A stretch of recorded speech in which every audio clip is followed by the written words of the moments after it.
Of vectors. अभी तक हमने आपके साथ डिस्कस किया कि किस तरीके से हम दो वेक्टर्स ऐड करते हैं और सब्ट्रैक्ट करते हैं। बच्चों, जब हम वेक्टर्स को ऐड या सब्ट्रैक्ट करते थे उस टाइम पे जो दो वेक्टर्स हम लेते थे वो सेम फिजिकल क्वांटिटी के होने चाहिए। मतलब दो वेलोसिटीज को हम ऐड कर सकते हैं, दो एक्सेलरेशन को हम ऐड कर सकते हैं, दो फोर्सेस को हम सब्ट्रैक्ट कर सकते हैं। तो जो भी दो वेक्टर्स हम कंसीडर करते थे वो सेम फिजिकल क्वांटिटी के होने चाहिए। पर यहाँ पर जब हम मल्टीप्लिकेशन की बात करेंगे बच्चों, तो मल्टीप्लिकेशन में आप दो अलग अलग फिजिकल क्वांटिटीज, ठीक है, जो कि वेक्टर्स हैं, उनको आपस में मल्टीप्लाई कर सकते हो। ठीक है, यानी आप एक फिजिकल क्वांटिटी अगर वेलोसिटी ले रहे हो, ठीक है, दूसरी फिजिकल क्वांटिटी आप फोर्स ले रहे हो, तो फोर्स एक फिजिकल क्वांटिटी है, वेलोसिटी दूसरी फिजिकल क्वांटिटी है, दोनों क्वांटिटी अलग अलग है, आप दोनों को आपस में मल्टीप्लाई कर सकते हो। तो यहाँ पे ऐसा जरूरी नहीं है कि मल्टीप्लिकेशन के लिए दोनों फिजिकल क्वांटिटी, मतलब जो फिजिकल क्वांटिटी आप ले रहे हो, जिन दो वेक्टर्स को आप मल्टीप्लाई कर रहे हो वो सेम टाइप के हो। ठीक है, एक वेक्टर आपने ले लिया फोर्स, दूसरा वेक्टर आपने ले लिया वेलोसिटी, ठीक है, आप आपस में दोनों को मल्टीप्लाई कर सकते हो। लेकिन एडिशन और सब्ट्रैक्शन के केस में ऐसा पॉसिबल नहीं है। उस केस में या तो आप दोनों फोर्सेस को ऐड करोगे या दोनों वेलोसिटीज को ऐड करोगे। पर मल्टीप्लिकेशन में दो अलग अलग टाइप की फिजिकल क्वांटिटीज भी आपस में मल्टीप्लाई हो सकती है। ठीक है, तो स्टार्ट करते हैं फर्स्ट पॉइंट से। Multiplication of vectors of same or different type can be done to get a new physical quantity which may be either a scalar or a vector।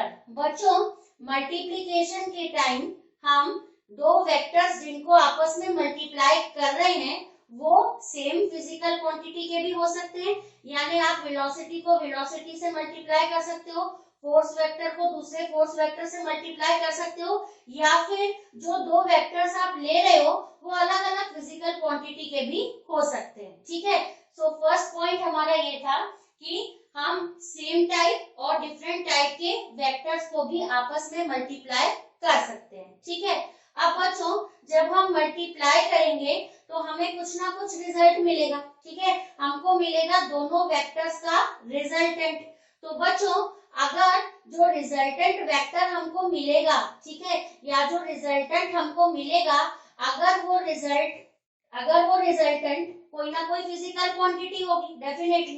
ठीक है, अगर वो फिजिकल क्वांटिटी स्केलर होगी तो हम उस product को बोलेंगे स्केलर प्रोडक्ट। और अगर दो वेक्टर्स हम मल्टीप्लाई कर रहे हैं और उसके बाद जो हमको रिजल्टेंट मिल रहा है वो अगर एक वेक्टर क्वांटिटी होगा तो हम उस प्रोडक्ट को बोलेंगे वेक्टर प्रोडक्ट। आइए इसको समझते हैं। ठीक है बच्चों, एग्जांपल के तौर पे मैंने लिखा है work is a scalar product of force and displacement. ठीक है बच्चों, अब यहाँ पे देखिए एक फिजिकल क्वांटिटी हमने कंसीडर करी बच्चों फोर्स। ठीक है, फोर्स एक वेक्टर क्वांटिटी है, मैंने एफ के ऊपर एरो बनाया। ठीक है, और साथ में दूसरी फिजिकल क्वांटिटी ली बच्चों जो कि है डिस्प्लेसमेंट। ठीक है, तो डिस्प्लेसमेंट को हमने रिप्रेजेंट किया एस से। ठीक है, डिस्प्लेसमेंट भी एक वेक्टर क्वांटिटी है। ठीक है बच्चों, अब आपको मालूम है वर्क का फॉर्मूला हम सबको आता है, वर्क होता है फोर्स इनटू डिस्प्लेसमेंट। ठीक है, तो फोर्स इनटू डिस्प्लेसमेंट, फोर्स और डिस्प्लेसमेंट जो कि दोनों वेक्टर्स हैं, हम इनका क्या कर रहे हैं मल्टीप्लिकेशन। तो जब हम इनको मल्टीप्लाई कर रहे हैं तो हमको क्या मिल रहा है बच्चों, फोर्स इनटू डिस्प्लेसमेंट क्या होता है वर्क। अब बताइए वर्क कौन सी क्वांटिटी है, work is a scalar quantity. ठीक है, अगर वर्क स्केलर क्वांटिटी है तो यहाँ पर हम इसके ऊपर एरो नहीं बनाएंगे, मतलब वर्क क्या है स्केलर क्वांटिटी। स्केलर क्वांटिटी हमें मिली किस तरीके से, फोर्स और डिस्प्लेसमेंट वेक्टर के मल्टीप्लिकेशन की वजह से। ठीक है, तो मल्टीप्लाई करने के बाद जो रिजल्टेंट मिला, ठीक है, क्या है रिजल्टेंट वर्क, वो कौन सी क्वांटिटी है स्केलर क्वांटिटी। तो हम फोर्स और डिस्प्लेसमेंट के प्रोडक्ट को हम बोलेंगे बच्चों स्केलर प्रोडक्ट। क्या बोलेंगे स्केलर प्रोडक्ट। प्रोडक्ट इसलिए बोला क्योंकि हम क्या कर रहे हैं मल्टीप्लीकेशन कर रहे हैं, ठीक है, फोर्स और डिस्प्लेसमेंट को मल्टीप्लाई कर रहे हैं, इसलिए लिखा प्रोडक्ट। और स्केलर प्रोडक्ट क्यों लिखा, क्योंकि मल्टीप्लाई करने के बाद जो रिजल्टेंट मिला वो रिजल्टेंट क्या मिला, एक स्केलर क्वांटिटी मिली, इसीलिए फोर्स और डिस्प्लेसमेंट के प्रोडक्ट को हम क्या बोलते हैं, स्केलर प्रोडक्ट। ठीक है, अब बच्चों स्केलर प्रोडक्ट को हम डॉट प्रोडक्ट के नाम से भी जानते हैं। ठीक है, स्केलर प्रोडक्ट का ही दूसरा नाम है डॉट प्रोडक्ट। अब इसको डॉट इसलिए बोलते हैं कि जब हम दो वेक्टर्स को मल्टीप्लाई कर रहे हैं और हमको रिजल्ट एक स्केलर क्वांटिटी मिल रही है, तब लिखने का तरीका है इन दोनों को मल्टीप्लिकेशन करते समय हम यहाँ पर बीच में डॉट का सिंबल लगाते हैं। ठीक है, तो इसको कैसे पढ़ेंगे, इसको बोलेंगे डॉट प्रोडक्ट। क्या बोलेंगे इसको, dot product of force and displacement. Dot product of force and displacement, ठीक है, इज इक्वल्स टू वर्क। ठीक है, तो ये हो गया वर्क को आप बोलोगे it is the dot product या फिर scalar product of force and displacement. ठीक है, तो आपने क्या सीखा, हम दो वेक्टर्स ले रहे हैं, दो वेक्टर्स जो है वो अलग अलग फिजिकल क्वांटिटीज के हैं। ठीक है, एक फिजिकल क्वांटिटी फोर्स है, दूसरी फिजिकल क्वांटिटी डिस्प्लेसमेंट है। इन दोनों वेक्टर्स को जब हम मल्टीप्लाई कर रहे हैं तो जो हमको रिजल्ट मिल रहा है वो स्केलर क्वांटिटी है, इसीलिए इस प्रोडक्ट को हम बोलते हैं स्केलर प्रोडक्ट। और स्केलर प्रोडक्ट को हम डॉट प्रोडक्ट के नाम से भी जानते हैं। तो इसको रीड कैसे करेंगे बच्चों, dot product of force and displacement is equals to work. ठीक है, तो आई होप आपको ये सेंटेंस अब अच्छे से समझेगा। Work is scalar product. Work क्या है, वर्क कैसे मिला अपने को, इन दोनों को मल्टीप्लाई करने से। सो वर्क क्या है, स्केलर प्रोडक्ट है, किसका, फोर्स एंड डिस्प्लेसमेंट। ठीक है, तो दो फिजिकल क्वांटिटीज, दोनों भी वेक्टर्स जब मल्टीप्लाई होती हैं और एक स्केलर फिजिकल क्वांटिटी प्रोड्यूस करती है, तब इन दोनों के प्रोडक्ट को हम बोलते हैं स्केलर प्रोडक्ट। ठीक है, एक और एग्जांपल लेंगे स्केलर प्रोडक्ट का। लिखने का तरीका देखिए, work is equals to vector F dot vector S. ठीक है, अब अगला देखते हैं, power is the scalar product of force and velocity. ठीक है बच्चों, ये किस तरीके से आया मैं आपको एक्सप्लेन करती हूँ। आपको दिया है पावर, ठीक है, पावर होता है बच्चों work done per unit time. ठीक है, पावर होता है वर्क डन अपॉन टाइम। अब वर्क डन को अपन क्या लिख सकते हैं बच्चों, वर्क डन को अपन लिख सकते हैं फोर्स इनटू डिस्प्लेसमेंट। ठीक है, force into displacement upon time. ठीक है, force into displacement upon time. ठीक है, वर्क की जगह हमने लिखा फोर्स इनटू डिस्प्लेसमेंट। अब बच्चों आप देखिए, फोर्स की जगह हम फोर्स ही लिख रहे हैं। ठीक है, डिस्प्लेसमेंट अपॉन टाइम क्या होता है बच्चों, वेलोसिटी। तो फोर्स को हम मल्टीप्लाई करेंगे, किससे मल्टीप्लाई करेंगे बच्चों, वेलोसिटी से, तो हमको क्या मिल जाएगा, पावर। अब फोर्स और वेलोसिटी का जो प्रोडक्ट, फोर्स भी एक वेक्टर है, वेलोसिटी भी एक वेक्टर है, दोनों वेक्टर्स हम मल्टीप्लाई कर रहे हैं तो हमको क्या मिल रहा है, पावर। पावर एक स्केलर क्वांटिटी है बच्चों। ठीक है, पावर एक स्केलर क्वांटिटी है, इसीलिए फोर्स और वेलोसिटी के प्रोडक्ट को हम क्या बोलेंगे, स्केलर प्रोडक्ट। ठीक है, लिखने का तरीका देखिए, P for power, power is a scalar quantity. ठीक है, is equals to dot product of vector force, ठीक है, एंड वेक्टर वेलोसिटी। यानी फोर्स और वेलोसिटी वेक्टर का प्रोडक्ट जो है वो हमें देगा पावर, और इस प्रोडक्ट को हम क्या बोलेंगे, स्केलर प्रोडक्ट और डॉट प्रोडक्ट। ठीक है, समझ पा रहे हैं ना आप कि हम इसको स्केलर प्रोडक्ट क्यों बोल रहे हैं, क्योंकि ये दोनों वेक्टर्स मल्टीप्लाई होने के बाद जो हमको फिजिकल क्वांटिटी मिल रही है, कौन सी फिजिकल क्वांटिटी मिली है हमें बच्चों, पावर। पावर कौन सी क्वांटिटी है, स्केलर। तो इन दोनों के प्रोडक्ट को हम बोलेंगे स्केलर प्रोडक्ट या डॉट प्रोडक्ट। तो किस तरीके से रीड करेंगे, पावर इज स्केलर प्रोडक्ट और dot product of vector force and vector velocity. ठीक है, तो ये था बच्चों सेकंड एग्जांपल, जिससे आपको समझ में आया होगा कि स्केलर प्रोडक्ट क्या होता है। ठीक है, अब वेक्टर प्रोडक्ट की तरफ आने से पहले हम ये दो इंपॉर्टेंट नोट स्टडी कर लेते हैं। ठीक है, पहला नोट ये है बच्चों, multiplication of a scalar with a scalar is always a scalar. ठीक है बच्चों, एक स्केलर क्वांटिटी ले लीजिए, से फॉर एग्जांपल स्पीड। ठीक है, अगर मैंने कंसीडर किया स्पीड से for example 10 metre per second, ये एक स्पीड है। ठीक है, ये एक स्केलर क्वांटिटी है, इसको मैं मल्टीप्लाई कर रही हूँ दूसरी स्केलर क्वांटिटी से। ठीक है, तो से फॉर एग्जांपल मैंने लिखा स्पीड ही ले लेती हूँ, कितना 5 मीटर पर सेकेंड। तो बच्चों स्केलर को जब स्केलर से मल्टीप्लाई करेंगे तो आंसर जो मिलेगा वो स्केलर ही मिलेगा। कितना मिलेगा बच्चों, ये हो जाएगा आपका 50 मीटर पर सेकेंड। ठीक है, तो याद रखेंगे जब एक स्केलर क्वांटिटी को दूसरी स्केलर क्वांटिटी से हम मल्टीप्लाई करेंगे तो जो आंसर हमको मिलेगा वो भी एक स्केलर क्वांटिटी होगी। ठीक है, so scalar multiplied by scalar is always a scalar। ठीक है बच्चों, अब आगे बढ़ते हैं। Multiplication of a scalar with A vector. ठीक है, आप मल्टीप्लाई कर रहे हो एक स्केलर को एक वेक्टर क्वांटिटी के साथ, तो जो रिजल्ट आपको मिलेगा वो हमेशा क्या होगा, एक वेक्टर। यानी जब आप एक स्केलर क्वांटिटी को एक वेक्टर क्वांटिटी से मल्टीप्लाई करोगे तो आपको क्या मिलेगा, एक वेक्टर क्वांटिटी मिलेगी। ठीक है, आइए इसको समझते हैं। मान लीजिए बच्चों मेरे पास में मैंने एक वेक्टर कंसीडर किया। ठीक है, से मान लेते हैं ये एक्सीलरेशन वेक्टर है। ठीक है, यहाँ पर इसकी वैल्यू से फॉर एग्जांपल मैंने लिखा 4 मीटर पर सेकेंड स्क्वायर। ठीक है, 4 मीटर पर सेकेंड स्क्वायर, और डायरेक्शन आपको ये एरो के से समझ में आ रही है कि ये डायरेक्शन है। इस डायरेक्शन में एक ऑब्जेक्ट है जो एक्सेलरेट हो रहा है with an acceleration of 4 metre per second square. ठीक है, अब बच्चों ये एक वेक्टर है। ठीक है, अगर मुझे इस वेक्टर को मल्टीप्लाई करना है एक स्केलर के साथ, सपोज मैंने एक स्केलर मतलब क्या, जिसके पास सिर्फ मैग्नीट्यूड है। ठीक है, तो मैंने लिखा स्केलर, एक नंबर कंसीडर किया, एनी नंबर से 3। ठीक है, 3 इंटू वेक्टरिंग, 3 इंटू वेक्टरिंग। अब आप देख सकते हो 3 क्या है, स्केलर, और वेक्टर ये A क्या है, वेक्टर। क्या किया मैंने, स्केलर को वेक्टर से मल्टीप्लाई किया, तो मुझे क्या मिलना चाहिए, एक वेक्टर।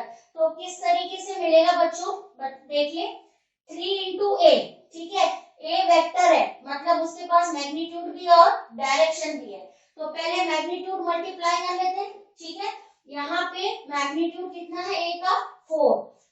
मुझे किससे मल्टीप्लाई करना है, 3 एक स्केलर क्वांटिटी है, उसके पास डायरेक्शन नहीं है, सिर्फ मैग्नीट्यूड है 3, तो कितना हो जाएगा, 3 4 12। तो मैंने एक वेक्टर बनाया ऐसे। ठीक है, और यहाँ पे लिख दिया इस वेक्टर का मैग्नीट्यूड कितना, 12 मीटर पर सेकेंड स्क्वायर। ठीक है बच्चों, अब यहाँ पर ये वेक्टर का नाम क्या है, वेक्टर ए, और इस वेक्टर का नाम क्या होगा, 3 टाइम्स वेक्टर ए। ठीक है, तो आपने क्या देखा, इन दोनों में क्या फर्क है, इन दोनों में ये फर्क है कि इस वाले वेक्टर का जो मैग्नीट्यूड है वो पुराने वेक्टर से 3 टाइम्स बढ़ गया, 3 गुना बढ़ गया। और रही बात डायरेक्शन की, तो जो डायरेक्शन पुराने वेक्टर की थी वही डायरेक्शन इस नए वेक्टर की भी होगी। ठीक है, तो आपको याद रखना है कि जब भी हम एक स्केलर क्वांटिटी को एक वेक्टर क्वांटिटी से मल्टीप्लाई करेंगे तो हमको जो आंसर मिलेगा वो एक वेक्टर क्वांटिटी होगा। ठीक है, उसका डायरेक्शन वही होगा जो प्रीवियस वेक्टर का था। ठीक है, और उसका जो मैग्नीट्यूड है वो यहाँ पर इस एग्जांपल के तौर पे समझे तो यहाँ पर देखिए 3 टाइम्स मैग्नीट्यूड बढ़ गया, यहाँ पे 4 था, यहाँ पे 12 हो गया, 3 गुना मैग्नीट्यूड बढ़ गया, और डायरेक्शन वही है जो ओरिजिनल वेक्टर की थी। ठीक है, तो ये इसको हम समझते हैं multiplying p by a scalar quantity s। ठीक है, मान लीजिए हमारे पास में एक वेक्टर है p, ये रहा वेक्टर p। ठीक है, इसको अगर मैं मल्टीप्लाई करूं एक स्केलर क्वांटिटी s के साथ, ऐसे एक नंबर है, s is a scalar quantity, example के तौर पे मैंने s की वैल्यू यहाँ पे कितनी ली है, 3। ठीक है, यील्ड मतलब देता है अनदर वेक्टर q। ठीक है, आप कोई भी नाम दे सकते हो, मतलब इसकी वैल्यू आपको मिलेगी, ये एक वेक्टर मिलेगा, ठीक है। उस वेक्टर का नाम हमने क्या रख दिया, vector Q, whose direction is same as that of p, जिसकी डायरेक्शन क्या रहेगी, कैसे बनाएंगे वेक्टर क्यू को, ये मैंने वेक्टर क्यू बनाया बच्चों, ये देख लीजिए, ये वेक्टर क्यू है, ठीक है। और ये क्या होगा, this is equals to s into vector p, मतलब वेक्टर p, वेक्टर p यहाँ पे हमारा ओरिजिनल वेक्टर था, जब हमने वेक्टर p को स्केलर क्वांटिटी s से मल्टीप्लाई किया तो हमको एक नया वेक्टर मिला, और उस नए वेक्टर का डायरेक्शन वही है जो ओरिजिनल वेक्टर का था, सिर्फ फर्क क्या है, उसका मैग्नीट्यूड s टाइम्स इंक्रीज हो गया, ठीक है। तो ये था सेकेंड पॉइंट जो आपको समझना था, ठीक है। फर्स्ट पॉइंट में हमने क्या सीखा, अगर हम स्केलर क्वांटिटी को स्केलर क्वांटिटी से मल्टीप्लाई करेंगे तो हमको आंसर क्या मिलेगा, एक स्केलर क्वांटिटी। सेकेंड वाले इसमें हमने क्या पढ़ा कि अगर हम एक वेक्टर क्वांटिटी को एक स्केलर क्वांटिटी से मल्टीप्लाई करेंगे तो हमको आंसर एक वेक्टर क्वांटिटी मिलेगी, उस वेक्टर क्वांटिटी का डायरेक्शन वही होगा जो ओरिजिनल वेक्टर का था, लेकिन सिर्फ फर्क ये होगा कि उस नए वेक्टर का जो मैग्नीट्यूड है वो कुछ गुना बढ़ जाएगा, ठीक है। तो यहाँ पर एग्जांपल क्या लिया, हमने एक वेक्टर p लिया, इसको मल्टीप्लाई किया स्केलर से, स्केलर s के साथ, तो हमको एक नया वेक्टर मिला q, तो ये जो q वेक्टर है इसका मैग्नीट्यूड s टाइम्स बढ़ गया और इसकी डायरेक्शन वही है जो हमारे ओरिजिनल वेक्टर p की थी, ठीक है। सो ये दोनों पॉइंट्स इंपॉर्टेंट है बच्चों, आपको याद रखने। अब हम बढ़ते हैं हमारे दूसरे प्रोडक्ट की तरफ, हमको टोटल 2 प्रोडक्ट पढ़ने हैं। एक प्रोडक्ट हम पढ़ चुके हैं, उसका नाम है बच्चों स्केलर प्रोडक्ट, जिसको हम डॉट प्रोडक्ट भी कहते हैं। कैसे मिलता है स्केलर प्रोडक्ट, जब हम दो वेक्टर्स को मल्टीप्लाई करते हैं और दोनों का रिजल्ट अगर स्केलर क्वांटिटी हो तब इन दोनों वेक्टर्स के मल्टीप्लिकेशन को हम क्या बोलते हैं, स्केलर प्रोडक्ट और डॉट प्रोडक्ट, ठीक है। अब जो दूसरा प्रोडक्ट बच्चों हमको पढ़ना है उसको हम बोलते हैं वेक्टर प्रोडक्ट, ठीक है। क्या बोलते हैं इसको हम, वेक्टर प्रोडक्ट, और वेक्टर प्रोडक्ट का ही दूसरा नाम होता है बच्चों क्रॉस प्रोडक्ट, ठीक है। सो वेक्टर प्रोडक्ट को हम क्रॉस प्रोडक्ट बोलते हैं और स्केलर प्रोडक्ट को हम डॉट प्रोडक्ट बोलते हैं। डॉट इसलिए दोनों वेक्टर क्वांटिटीज के बीच में जब मल्टीप्लिकेशन होता है तो हम ये डॉट का सिंबल यूज करते हैं, इसलिए उसका नाम हमने रख दिया डॉट प्रोडक्ट। अब बच्चों जैसे इसको समझा था उसी तरीके से वेक्टर प्रोडक्ट समझेंगे। क्या लगता है आपको, यहाँ पर दो स्केलर क्वांटिटीज दो वेक्टर क्वांटिटीज जब मल्टीप्लाई हो रही थी तो आंसर स्केलर क्वांटिटी मिल रही थी, इसीलिए इसका नाम क्या पड़ गया, स्केलर। तो वेक्टर प्रोडक्ट में क्या होगा, हम दो वेक्टर क्वांटिटीज मल्टीप्लाई करेंगे लेकिन जो रिजल्ट हमको मिलेगा वो क्या होगा, एक वेक्टर क्वांटिटी, इसीलिए प्रोडक्ट का नाम हम क्या रख देंगे, वेक्टर प्रोडक्ट, ठीक है। पहले एक जनरल एग्जांपल से समझेंगे। मान लीजिए मेरे क्लास में दो वेक्टर है, ठीक है, एक वेक्टर a है और एक वेक्टर b है, ठीक है। ये दोनों वेक्टर क्वांटिटीज हैं, ये भी मैं यहाँ लिख देती हूँ, a भी वेक्टर है b भी वेक्टर है, ठीक है। मैंने मल्टीप्लाई किया, मुझे एक रिजल्टेंट मिलेगा दोनों का, मैंने रिजल्टेंट का नाम रख दिया C, और आप देख सकते हो C के ऊपर मैंने क्या बनाया है, एरो, मतलब ये जो रिजल्ट मिला है इन दोनों के मल्टीप्लिकेशन का, ये खुद एक वेक्टर क्वांटिटी है, मतलब ये दोनों फिजिकल क्वांटिटीज को मल्टीप्लाई करने के बाद जो मुझे फाइनल रिजल्टेंट मिला वो खुद ही एक वेक्टर क्वांटिटी है। तब इस केस में हम इन दोनों वेक्टर के प्रोडक्ट को क्या बोलेंगे बच्चों, वेक्टर प्रोडक्ट, क्या बोलेंगे, वेक्टर प्रोडक्ट। और वेक्टर प्रोडक्ट को किस नाम से जानते हैं, क्रॉस प्रोडक्ट। उसके लिए हम a और b जो दो वेक्टर्स हैं उनके बीच में कौन सा सिंबल बनाएंगे, क्रॉस प्रोडक्ट, ठीक है। तो यहाँ पे देखिए इसको रीड करने का तरीका, cross product of vector a and vector b, ठीक है। कैसे पढ़ेंगे, vector c is equals to cross product of vector a and vector b, ठीक है। वेक्टर प्रोडक्ट इसका नाम क्यों पड़ा समझ गए आप, इन दोनों को मल्टीप्लाई करने के बाद जो रिजल्ट मिला वो एक वेक्टर क्वांटिटी मिली, इसीलिए इन वेक्टर a और वेक्टर b के प्रोडक्ट को हमने नाम दिया वेक्टर प्रोडक्ट। आइए इसका एक एग्जांपल देखते हैं बच्चों। Force experienced bye a charge q moving with velocity v in uniform magnetic field is given by. बच्चों ये वाला जो फॉर्मूला है ये आप मैग्नेटिज्म करके एक चैप्टर है उसमें पढ़ो, ठीक है। फिलहाल आपको फॉर्मूला, अगर इस फॉर्मूले की मैं बात करूं तो मैंने जब आपको यूनिट्स एंड मेजरमेंट्स चैप्टर सिखाया था उसमें एक न्यूमेरिकल था, ठीक है, आपके बुक के पीछे का अनसॉल्व्ड न्यूमेरिकल, उसमें भी हमने इस फॉर्मूला को यूज किया था, ठीक है। F मतलब फोर्स, Q मतलब चार्ज, V मतलब वेलोसिटी और B मतलब मैग्नेटिक फील्ड। बच्चों मैग्नेटिक फील्ड एक वेक्टर क्वांटिटी होती है, वेलोसिटी एक वेक्टर क्वांटिटी होती है। रही बात चार्ज की, तो चार्ज एक स्केलर क्वांटिटी होता है, ठीक है, और फोर्स एक वेक्टर क्वांटिटी होता है, ठीक है। बच्चों अभी के लिए आप इसको ऐसे समझिए कि हमने मैग्नेटिक फील्ड लगाई, मैग्नेटिक फील्ड की स्ट्रेंथ को हम लिखते हैं B, ठीक है। मैग्नेटिक फील्ड की जो स्ट्रेंथ होती है या जो ताकत होती है उसको हम रिप्रेजेंट करते हैं B, और ये एक वेक्टर क्वांटिटी होती है इसलिए मैंने लिखा B और उसके ऊपर एरो, ठीक है। अब बच्चों अगर मैग्नेटिक फील्ड लगी है, ठीक है, और उस मैग्नेटिक फील्ड के इन्फ्लुएंस में एक चार्ज है, ठीक है, वहां पे मैग्नेटिक फील्ड के पास में एक चार्ज रखा है, तो बच्चों वो चार्ज जो है वो मूव करेगा उस मैग्नेटिक फील्ड में, तो कितने वेलोसिटी से मूव करेगा, v वेलोसिटी से मूव करेगा। कौन मूव कर रहा है, चार्ज।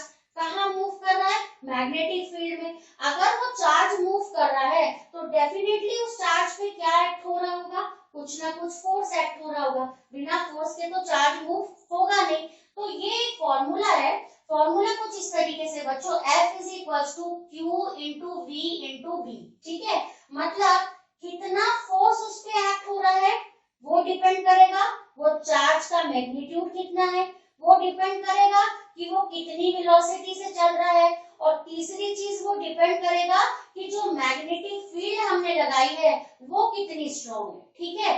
तो फोर्स जो एक चार्ज पे एक्ट होगा जिसके वजह से वो मूव करेगा वो कितना होगा, उसका पता लगाने के लिए हमें तीन चीजें पता होनी चाहिए कि वो चार्ज का मैग्नीट्यूड कितना है, वो कितने वेलोसिटी से चल रहा है, और जो मैग्नेटिक फील्ड हमने लगाई है वो कितनी है, ठीक है। तो आपको ये चारों पैरामीटर समझ गए, इसको एक फॉर्मूला के तौर पे अभी ट्रीट करिए। आइए इसको समझते हैं। बच्चों यहाँ पर आपको मालूम है, ठीक है, चार्ज एक स्केलर क्वांटिटी है, ठीक है, वेलोसिटी एक वेक्टर क्वांटिटी है, और मैग्नेटिक फील्ड भी एक वेक्टर क्वांटिटी, ठीक है।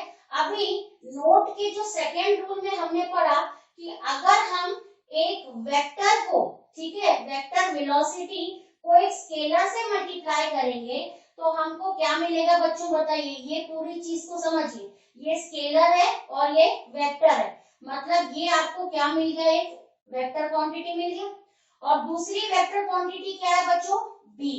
आप देख रहे हो दो वेक्टर्स आपस में मल्टीप्लाई हो रहे हैं, और मल्टीप्लाई होने के बाद जो प्रोडक्ट मिल रहा है, क्या मिला आपको प्रोडक्ट, फोर्स। फोर्स कौन सी क्वांटिटी है, b भी वेक्टर है और फोर्स भी वेक्टर है, यानी दो वेक्टर्स आपस में मल्टीप्लाई हुए और उन्होंने मिलकर प्रोड्यूस करी एक वेक्टर क्वांटिटी, इसीलिए इन दोनों के प्रोडक्ट को हम बोलेंगे वेक्टर प्रोडक्ट और cross product.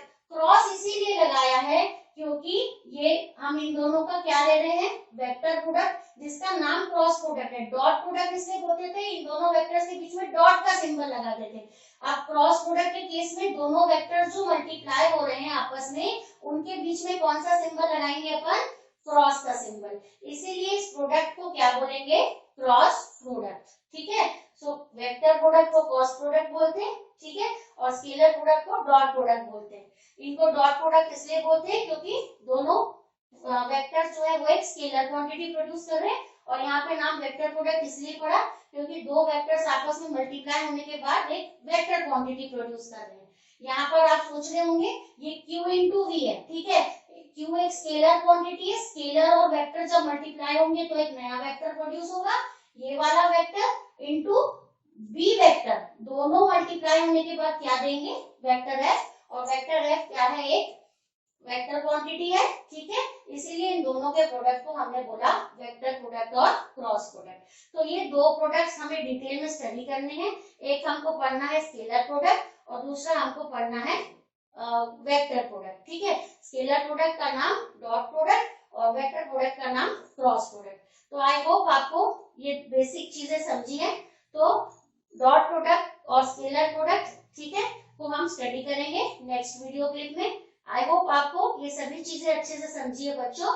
Thank you very much.